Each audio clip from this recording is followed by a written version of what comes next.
these reckonings are a long time coming. The hashtag #OscarsSoWhite campaign reached a crescendo in 2016, the same year America went through a political paroxysm steeped in racial animus. But Oscars So White grew out of a century's worth of absence, punctuated by lonely victories for such black stars as Hattie McDaniel, Sidney Poitier, and Halle Berry. The next year, the Harvey Weinstein scandal took out one of the Oscars' most contentious players and tarnished Hollywood's self-enshrined mythos. But it echoed back to Harry Cohn's Oscar-encircled casting couch at Columbia Pictures. In previous decades, Oscar wars were waged over different issues, but they were no less fraught. In the 30s, Hollywood's insurgent labor movement turned the Academy into public enemy number one, as workers boycotted the ceremony and nearly killed off the Oscars in their adolescence. In the 50s, the Academy bent to the paranoia of the House Un-American Activities Committee, forcing blacklisted screenwriters to hide behind false names, even as they won Oscars. In the late 60s, with the studio system crumbling and the generation gap wide open, the Oscars were besieged by young people with long hair and risque tastes, as movies like Easy Rider heralded the arrival of the new Hollywood. In the 90s, an indie uprising brought in a rambunctious new crowd, led by a man who turned Oscar campaigning into a blood sport when he wasn't doing far worse in the shadows. If there's a common thread running through the decades of Oscar wars, it's power. Who has it? Who's straining to keep it? Who's invading the Golden Citadel to snatch it? The Oscars are perpetually redrawing the bounds of the Hollywood establishment, pitting eminences against arrivistes, conventionalists against iconoclasts.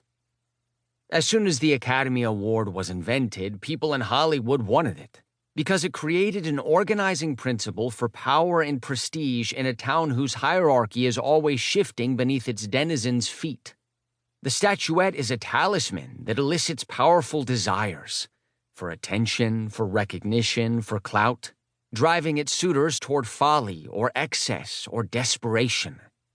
Art isn't meant to be ranked like a sports team or scored like a tennis match, but human nature drives us toward gamesmanship. We like watching people win or lose, and if given the chance, we want to win. I started watching the Academy Awards in the early 90s, when Billy Crystal was the regular host and began each ceremony with a zingy comic medley.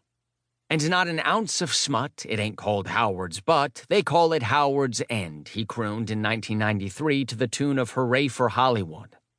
I hadn't seen any of the Best Picture nominees, but to my adolescent brain it was the height of comedy, the Olympus of schmaltz. As an adult, I organized office Oscar pools and memorized acceptance speeches. In 2016, as a writer at The New Yorker, I covered the Academy's tumultuous year in the wake of Oscars So White.